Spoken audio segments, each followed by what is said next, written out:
हरि ओम नमो नमः। वंशी विभूषितकरान्नवनीरदाभात् पीताम्बरादरुणबिम्बफलादरोष्ठात् पूर्णेन्दुसुन्दरमुखादरविन्दनेत्रात् कृष्णात् परं किमपि तत्त्वमहं न जाने। निगमकल्पतरुर्गलितं फलं शुकमुखादमृतद्रवसंयुतं पिबत भागवतं रसमालयं मुरहो रसिका भुवि भावुकाः। सच्चिदानन्दरूपाय विश्वोत्पत्त्यादिहेतवे तापत्रयविनाशाय श्रीकृष्णाय वयं नुमः। नमो नमः। श्रीमद्भागवत चर्चायां समवेतेभ्यः सर्वेभ्यः सादरं प्रणामाः विलसन्तु तमाम। नवम स्कंदस्य त्रयोदशाध्याये अस्माकं पाठः वर्तते। निमि राज्ञः कथा अस्मिन् अध्याये वर्णिता वर्तते। पाठः वाच्यताम्। श्रीशुक उवाच निविरिक्ष्वाकुतनयो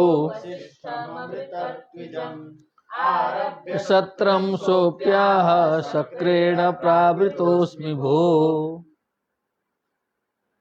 ओ निमिरिक्ष्वाकुतनयः। इक्ष्वाकु तनय इक्ष्वाकुतनय निमि नाम के राजा इक्ष्वाकु के पुत्र वशिष्ठमवृतर्त्विजम ऋत्विजम अवृत। वशिष्ठ जी को ऋत्विक बना करके यज्ञाचार्य बना करके यज्ञ का आरंभ किया करना चाहते थे, है ना। बड़े यज्ञ का आरंभ उन्होंने वशिष्ठ जी को ऋत्विक बना करके किया। और आरभ्य सत्रम सोप्याह शक्रेण प्राग्वृतोस्मि भो। वशिष्ठ जी ने कहा यज्ञ तो प्रारंभ करा दिया, थोड़ा मंगलाचरण। उसमें कहा कि हमारा वर्ण तो पहले जो है इंद्र जी ने कर रखा है। शक्रेण प्राग्वृतोस्मि भो। वृतोस्मि मेरा वर्ण जो है शक्र के द्वारा इंद्र के द्वारा हो गया है। तो यज्ञ शुरू कर दिया। तो उधर इंद्र जी का कार्य संपन्न करके आते हैं, तब तक जो है आप लोग प्रतीक्षा करते रहो। दोनों यज्ञ जो है थोड़ा सा पुरोहिती की समस्या का संदेश दिया यहाँ पर कि पौरोहित्य प्रवृत्ति में क्या समस्याएं आती हैं, इसका संदेश आ रहा है। इतने बड़े बृहस्पति जी भी ऐसा कर रहे हैं, तो छोटे छोटे मोटे पुरोहितों की क्या बात है। तम निर्वर्त्यागमिष्यामि तावन्मां प्रतिपालय तूष्णीमासीद् गृहपति स्वपिन्द्रस्य करुन्मखम। वाह, पूरा बोल रही है तो क्या बात है। तम निर्वर्त्यागमिष्यामि, देखो यहाँ लिखा है कि उस यज्ञ को समाप्त करके आगमिष्यामि, मैं आऊंगा। तावन माम प्रतिपालय, तब तक मेरी प्रतीक्षा करते रहना। माम प्रतिपालय, मेरी प्रतीक्षा करते रहना। तुष्णिम आसीत गृहपति सोपिंद्रस्या करुणमुखम। अब महाराजा निमि समझ रहे थे कि गड़बड़ी तो हो रही है, गड़बड़ी हो रही है, लेकिन बोलते क्या बोलते गुरु जी के सामने, है ना। तुष्णिम आसीत गृहपति, गृहपति चुपचाप रह गए, मने में बात रख लिए। स अपि इंद्रस्य मखम अकरोत, फिर उन्होंने जा करके इंद्र का यज्ञ संपन्न कराया। मैंने एक प्रकार से अब वो साधारण भारतवर्ष की यजमानी छोड़ के जैसे अमेरिका की यजमानी मिल जाए, ऐसे ही समझो। डॉलर का जहाँ प्रश्न उठेगा तो फिर यहाँ का तो छोड़ छाड़ के चल ही देगा, जो है सो हवाई जहाज बुक करेगा, कहेगा वहाँ से करके आते हैं बाद में। निमिश्चलमिदं विद्वान् सत्रमारवतात्मान यावता गुरु। अब निमि महाराज जानते थे कि समय किसकी प्रतीक्षा, किसी की समय प्रतीक्षा नहीं करता। समय बड़ा बलवान, समय क्या है, समय बलवान होता है। एक समय शिवजी बनायो लंका नगरी महान, एक समय उसी नगरी को फूंक दियो हनुमान। समय बड़ा, दशरथ जी श्रवण को मारे हिरण्य समझ के बाण। एक समय दशरथ जी मरे, वन को गए प्रभु राम। समय बड़ा बलवान। इसलिए ये कुछ नहीं होता है, सब समय होता है। क्या होता है, समय। समय की बात है 18 से 28। तो निमिश्चलमिदम विद्वान, निमिश्चलमिदम विद्वान। विद्वान मने जानते हुए, जानने वाले निमि महाराज ने चलम इदम मने चलायमानम सर्वम अस्ति, ये टिकने वाला नहीं है। सत्रम आरभत आत्मवान, आत्मज्ञानी थे, उन्होंने यज्ञ को प्रारंभ रखा, चालू रखा। ऋत्विक भी अपरिस्तावत नागमत यावता गुरु, जब तक गुरु जी नहीं आएंगे तब तक जो है दूसरे ऋत्विजों से यज्ञ प्रारंभ करा दिया। अग्रे शिष्य व्यतिक्रमं वीक्ष्य निर्वर्त्य गुरुरागतः असपत्पततादेहो निमेह पंडितमानिनः। सम्यक। शिष्य व्यतिक्रमं वीक्ष्य निर्वर्त्य गुरुरागतः असपत्पततादेहो निमेह पंडितमानिनः। निर्वर्त्य गुरुरागतः, अब वहां का कार्य संपन्न करा करके गुरु आगतः, गुरु आए, गुरु जी आए। और शिष्य व्यतिक्रमम वीक्ष्य, देखा कि शिष्य ने तो काम गड़बड़ा दिया है, तो काम गड़बड़ा दिया है। शिष्य ने जो है आज्ञा का पालन नहीं किया है, क्रुद्ध हो गए। गुरु कहे कि बड़ा विद्वान बन गया है शिष्य। हाँ, क्या हो गया, एकदम लिमिट से ज्यादा विद्वान बन गया लग रहा है। अशपथ निमेह पंडित मानिना देह पततात इति अशपथ, ये अपने को पंडित समझने वाला जो निमि है, इसका शरीर गिर जाए, पतन हो जाए, शरीर का, शरीर समाप्त हो जाए, पंडित बनता है जो है। सीधे श्राप दे दिए, खतरनाक वाला। निमि प्रतिददौ शापम गुरवे धर्मवर्तिने तमापि पतता देहो लोभात्। तो निमियों कम नहीं थे, सिद्ध महाराज थे। देखिए कि ये गुरुजी तो जो है अधर्मवर्ती हैं, लोभ के कारण ये सब कर रहे हैं। लोभात लिखा ना, ये वही दक्षिणा के चक्कर में जो है गुरवे अधर्म वर्तिने लोभात धर्मम अजानतः, लोभ के कारण धर्म को न जानने वाले, जो स्वर्ग के डॉलर के चक्कर में जो गए हैं तो तवापि पतता देहो, आपका भी शरीर गिर जाए। निमे अपि प्रतिददौ श्रापम, निमि ने भी श्राप दिया, निमि ने भी श्राप दिया। यदि बात सही है तब श्राप लग जाएगा। इत्युत ससर्ज स्वं देहं निमिरध्यात्मको वितः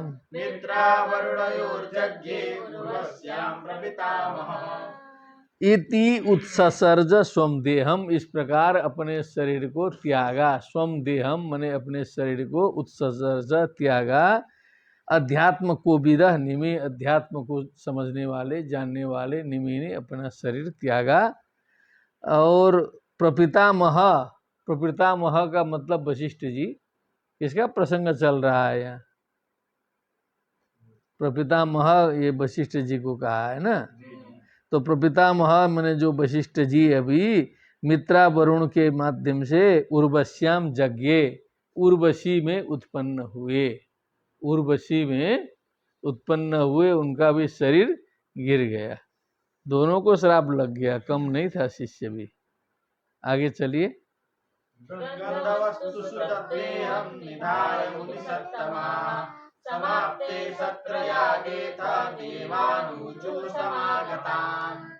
अब देखिए कि अब राजा चले गए तो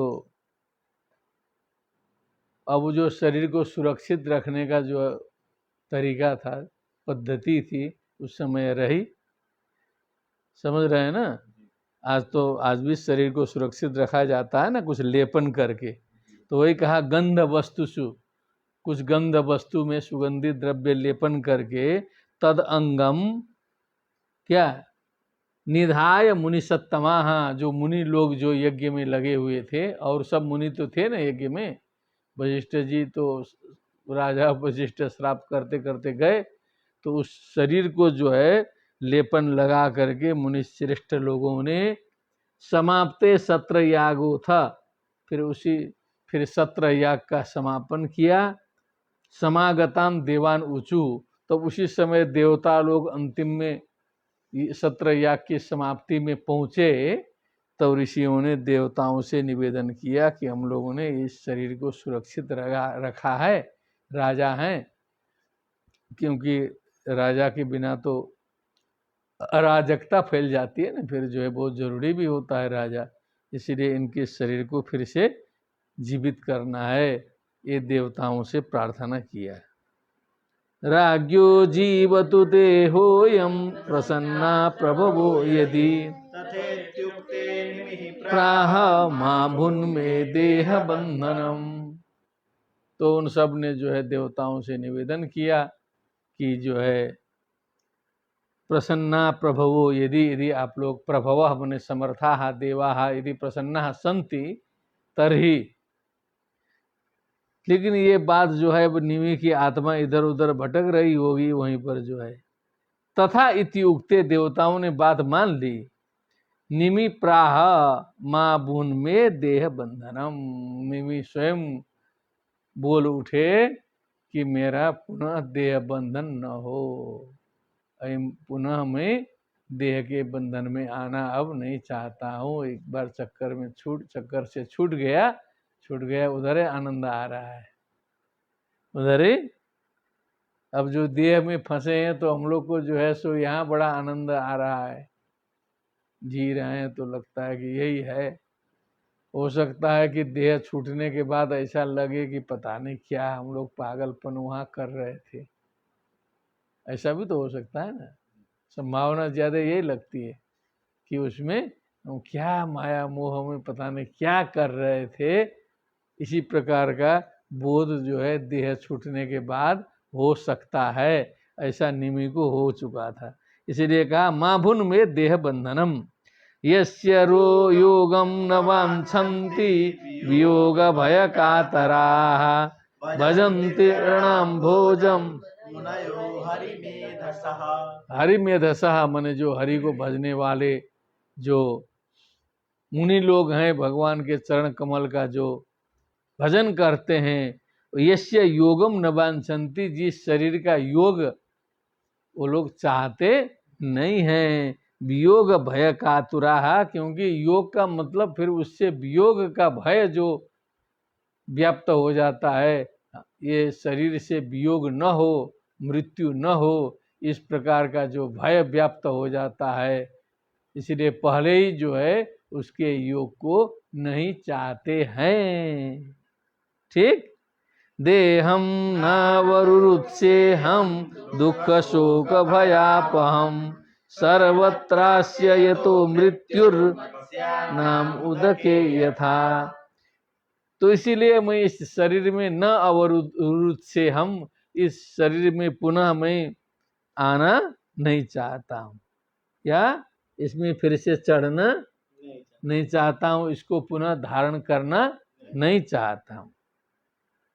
दुख शोक भयावहम, क्योंकि दुख शोक और भय का कारण है, भय का आधार है, मूल है। सर्वत्रास्य ये तो मृत्यु, क्योंकि सर्वत्र ही जो है मृत्यु से चारों ओर घिरा हुआ ये अनित्य शरीर है, अत्यंत नाजुक शरीर है। क्या है? इसको नाजुक शब्द जो है काम करेगा, क्या करेगा?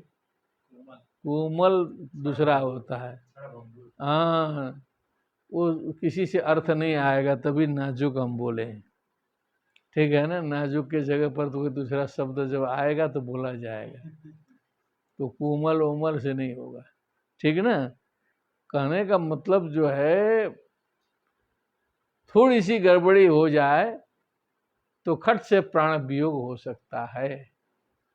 कुछ लिमिट से आवाज अधिक हो जाए, कहीं फिसल से गिर जाए, कहीं शरीर में चोट लग जाए, कुछ भी हो जाए तो इसके प्राण वियोग होने के जो चांस हैं, जो अवसर हैं, वो अनंत अवसर हमारे सामने पड़े हुए हैं। इसके बीच में से कैसे जी रहे हैं ये बहुत बड़ी चीज है, सोचने की बात है गंभीरता से। क्या समझिए। शोक स्थान सहस्राणि भयस्थान शतानि च दिवसे दिवसे मूढ़ मां विशन्ति न पंडितम सर्वत्रास्य यतो मृत्युर्मर्त्यानाम उदके यथा। क्या है? मत्स्यानाम उदके यथा। जैसे जल में विद्यमान जो मत्स्य है बेचारा जब तक है तब तक है, क्या भरोसा है, क्योंकि बड़ी मछली छोटी मछली को खा जाती है कि नहीं। तो जल में भी स्थल में भी जहाँ तहाँ मृत्यु भय ही भय है, ये उसका मूल कारण शरीर है। इसलिए ऐसा शरीर हमें नहीं चाहिए। देवा ऊचु विदेह उच्यताम कामम लोचनेषु शरीरिणाम् उन्मेषनिमेषाभ्यां लक्षितोऽध्यात्मसंस्थितः। विदेह उच्यताम कामम लोचनेषु शरीरिणाम निशाभ्याम लक्षितोध्यात्म संस्थितः। तब ठीक है, जब आप ऐसा नहीं चाहते हैं तो आप विदेह हो करके, शरीर रहित हो करके लोगों के नेत्रों में विराजमान हो। निमि है ना, तो जो निमिष हम लोग का बना है, जो पलक झपकता है वही निमिष है। क्या समझिए। जो मनुष्य जो है थोड़ी थोड़ी देर में पलक झपकाता ही है, हम लोग को पता नहीं चलता है, लेकिन वो आंख अपना काम करती रहती है। देवता और मनुष्य में यही अंतर है बताया। देवताओं का पलक नहीं झपकता है, ठीक है ना, मनुष्यों का पलक झपकते रहता है। तो उच्यताम कामम, कामम मने यथेच्छम, उच्यताम मने रहिए। लोचनेषु शरीरिणाम, शरीरिणाम शरीरधारिणाम, नोचनेषु नेत्रेषु उच्यताम। उन्मेषण निमेषाभ्याम, जो उन्मेष और निमेष क्या समय, आंख बंद करते और खुलते समय, इन दोनों के द्वारा लक्षितो ध्यात्म संस्थित, इसी के द्वारा आपका पता चलेगा सूक्ष्म रूप में अध्यात्म में स्थित होकर के आप उसी नेत्र में रहिए। ऐसा आशीर्वाद दिया। जन्मना जनकासु नहीं जग भयम नृणाम मन्यमाना महर्षयाम।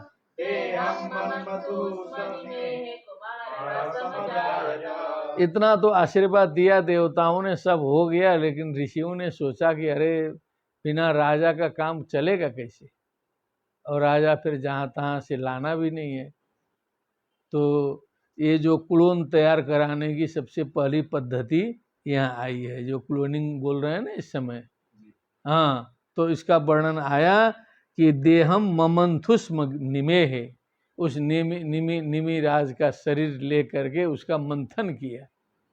क्या समझे, उसका मंथन करके जो है, क्यों, अराजक भयम नृणाम मन्यमाना महर्षयः, क्योंकि अराजकता होने पर जो है मनुष्यों को भय होगा, सब जगह जो है राजा चाहिए, ऐसा मान करके उसी निमि के शरीर का मंथन किया।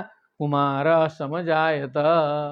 क्या बात है, मंथन करते करते उसी में कुमार उत्पन्न हो गए। क्या हो गए, एक बालक निकला। जन्मना जनक शोभूत वैदेहस्तु विदेहजः।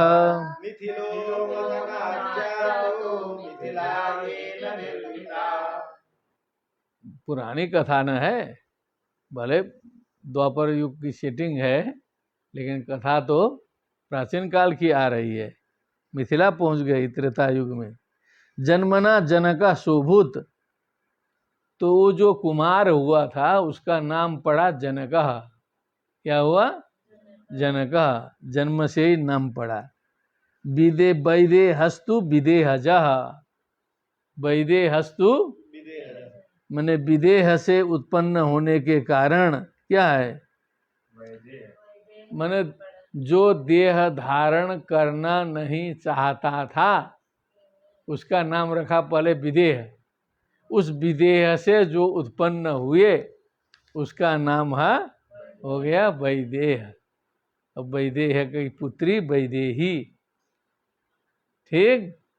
हाँ, जो विदेहज मिथिलो मथनात् जातो, क्योंकि मथन करके जो है सो उनका जन्म हुआ है, उत्पत्ति हुई है, इसलिए उसका नाम दूसरा भी पड़ा मिथिला। क्या समझे। और मिथिला मिथिलात आगतः मैथिला, फिर मिथिल से आया हुआ हो गया मैथिला। मिथिला एन निर्मिता, एन मिथिला नाम नगरी निर्मिता।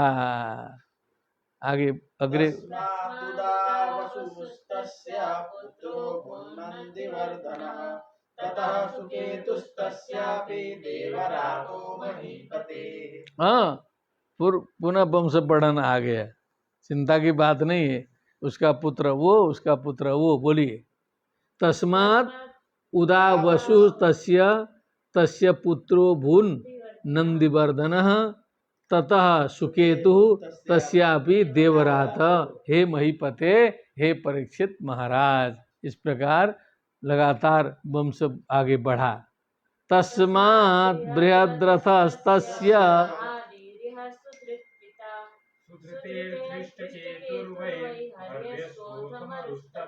हाँ फिर निकालते जाइए। बोलो शारदा जी, बोल दो वहां से, बोलो। देवरात का बृहद्रथ, हाँ, बृहद्रथ का महावीर्य, महावीर्य का सुधृति, सुधृति का दृष्टकेतु, दृष्टकेतु का हर्यश्व और उसका मरु नामक पुत्र हुआ। वाह, लगातार पुत्र हो गए ना। पुनः एक बार श्लोका वक्तव्य। तस्मात् बृहद्रथस्तस्य है। महावीर्यः सुधृतिता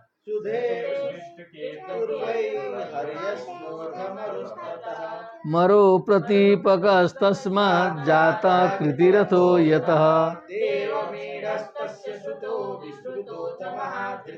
हाँ अग्रे अने वो बोलेगी। मरु से प्रतीपक, प्रतीपक से कृतिरथ, कृतिरथ से देवमीड, देवमीड से विश्रुत और विश्रुत से महाधृति का जन्म हुआ। कृतिरातस्ततस्तस्मान् महारोमाथ तत्सुतः सुतस्तस्य ह्रस्वरोमाभ्यजायत। आगे बोलिए। महाधृति का कृतिरात, कृतिरात का महारोमा, महारोमा का स्वर्णरोमा और स्वर्णरोमा का पुत्र हुआ ह्रस्वरोमा। ह्रस्वरोमा। अग्रे। ततः क्षीरध्वजो जज्ञे यज्ञार्थं कर्षतो महीम् सीता क्षीराग्रतो जाता तस्मात् क्षीरध्वजः स्मृतः। तथा क्षीरध्वजो यज्ञे, उसके बाद क्षीरध्वज उत्पन्न हुआ। यज्ञार्थम महिम कर्षतः, यज्ञ के लिए पृथ्वी का कर्षण जुताई करते हुए। सीता क्षीराग्रतो जाता, मैंने वो हल्की फाली के अग्रभाग से सीता उत्पन्न हुई। क्या है। तस्मात् क्षीरध्वज स्मृत, वो क्षीरध्वज नाम से वो प्रसिद्ध हुए। आगे चलिए।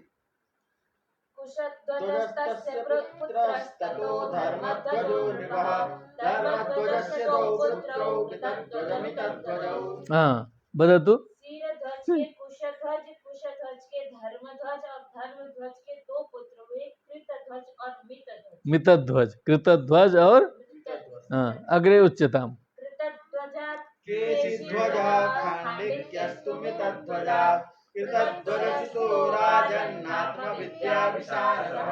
नात्म विद्या विशारदः। अति सुंदरम बदते। वाह।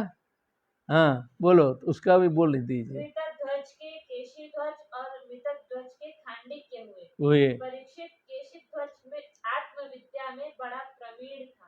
आत्मविद्या विशारद बोला है ना, तो आत्मविद्या विशारद थे। खांडिक्य कर्म तत्वज्ञो भीता केशिध्वजाधृतः।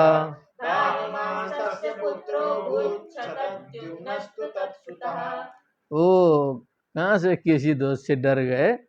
खांडिक्य धर्म तत्वज्ञो, ओ खांडिक्य जो है धर्म तत्वज्ञ थे। केशिध्वजाद भीतः, ओ क्या बोले? केशिध्वज से भयभीत हो गए। कि कौन थे ये? भाई भाई थे ना? हाँ। द्रुतः, द्रुतः का मतलब जो है पलायन कर गए। कुछ कथा है लग रहा है अंदर। भानुमांस तस्य पुत्रो भूत, तस्य पुत्रः भानुमान अभूत और शतद्युम्नस्तु तत्सुतः, तस्य पुत्र शतद्युम्न नाम अभवत्। एकवारं श्रावय कथम पलायनम कृतवान, बता दो। खांडिक्य था कर्म कांड का मर्मज्ञ। हाँ। वह केशिध्वज से भयभीत होकर भाग गया। केशिध्वज का पुत्र भानुमान और भानुमान का शतद्युम्न था। किमपि लिखितम भयभीतः कथम जाता इति। खांडिक्यस्तु कर्म तत्वज्ञः हाँ, कर्म विद्यायां निपुणः सः स च केशिध्वजात् भीतः सन् गतो गृहान् निर्गतः। द्रुत इति पाठे पलायितः। तस्य केशिध्वजस्य भानुमान पुत्रो भूत् तस्य सुतस्तु कृतद्युम्नः। रहस्यमेव। अग्रे चल लेता हूँ। शुचि तस्मात् सनद्वाजस्ततो भवत् ऊर्ध्वकेतुः सनद्वाजात् पुरुजित्सुतः। हाँ, श्लोकद्वयं वक्तव्यम्। अरिष्टनेमिस्तस्यापि श्रुतायुस्तत्सु पार्श्वतः ततश्चित्ररथो यस्य क्षेमभिर्मिथिलाधिपः। पुनः एक बारं सम्यक रूपेण वदन्तु उच्चारणम्। शुचिस्तत्तनयस्तस्मात् सनद्वाजस्ततो भवत् ऊर्ध्वकेतुः सनद्वाजात् पुरुजित्सुतः। अरिष्टनेमिस्तस्यापि श्रुतायुस्तत्सु पार्श्वतः ततश्चित्ररथो यस्य क्षेमभिर्मिथिलाधिपः। अत्रापि संदति वर्णनम वाच्यताम उच्च स्वरेण। शतद्युम्न से शुचि, शुचि से सनद्वाज, सनद्वाज से ऊर्ध्वकेतु, ऊर्ध्वकेतु से अज, अज से पुरुजित, पुरुजित से अरिष्टनेमि, अरिष्टनेमि से श्रुतायु, श्रुतायु से सुपार्श्वक, सुपार्श्वक से चित्ररथ और चित्ररथ से मिथिलापति क्षेमधि का जन्म हुआ। इस प्रकार से वंश चल रहा है। तस्मात् समरथस्तस्य सुतः सत्यरथस्ततः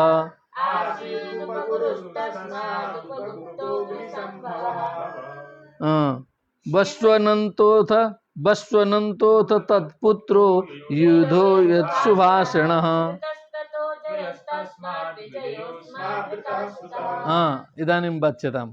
क्षेमधि से समरथ, समरथ से सत्यरथ, सत्यरथ से उपगुरु और उपगुरु से उपगुप्त नामक पुत्र हुआ। यह अग्नि का अंश था। उपगुप्त का वस्वनंत, वस्वनंत का युयुध, युयुध का सुभाषण, सुभाषण का श्रुत, श्रुत का जय, जय का विजय और विजय का ऋत नामक पुत्र हुआ। ऋत का शुनक, अग्रे पूर्वं वाचनं कृत्वा शुनकस्तत्सुतो जज्ञे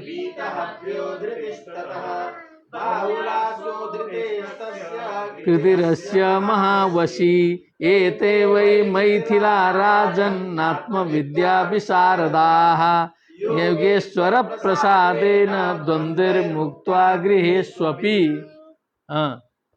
ऋत का शुनक, शुनक का वीतहव्य, वीतहव्य का धृति, धृति का बहुलाश्व, बहुलाश्व का कृति और कृति का पुत्र हुआ महावशी।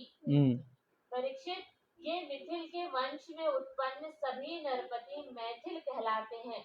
ये सबके सब आत्मज्ञान से संपन्न एवं गृहस्थाश्रम में रहते हुए भी सुख दुख आदि द्वंद्वों से मुक्त थे। क्यों न हो, याज्ञवल्क्य आदि बड़े बड़े योगेश्वरों की इन पर महान कृपा जो थी। अतएव उक्तम गृहेष्वपि, क्योंकि घर में रहते हुए भी ये सब द्वंद्वों से मुक्त थे। बनेपि दोषा प्रभवन्ति रागिणाम गृहेपि पंचेन्द्रिय निग्रहम तपः, ऐसा बोला है। रागी व्यक्ति यदि वन में भी जाएगा तो वहीं पर जो है बवाल करेगा, समस्या उत्पन्न करना शुरू कर देगा।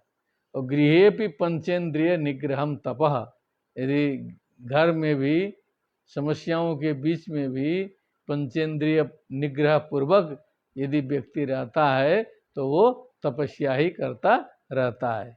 एवं प्रकारेण निमिवंशस्य किम सम्यक रूपेण वर्णनम वशिष्ठ ऋषे तत्र कथा च अस्मिन् अध्याये वर्णिता। अतः परम चतुर्दशाध्याये चंद्रवंश वर्णनम भविष्यति अग्रिमे दिवसे। भवेत् तावत् शुभम सर्वेषां मंगलम। श्रीमद्भागवते महापुराणे पारमहंस्यां संहितायां नवमस्कन्धे त्रयोदशोऽध्यायः। भक्तिः सुतौ तौ तरुणौ गृहीत्वा प्रेमैकरूपा सा विरासीत्। श्रीकृष्ण गोविन्द हरे मुरारे नाथेति नामानि वदन्ति। कृष्णाय वासुदेवाय हरये परमात्मने प्रणतक्लेशनाशाय गोविंदाय नमो नमः। बोलिए वृंदावन बिहारी लाल की जय। श्रीमद्भागवत महापुराण की जय। सुखदेव जी महाराज की जय। जय जय श्री राधे श्याम। नमो नमः।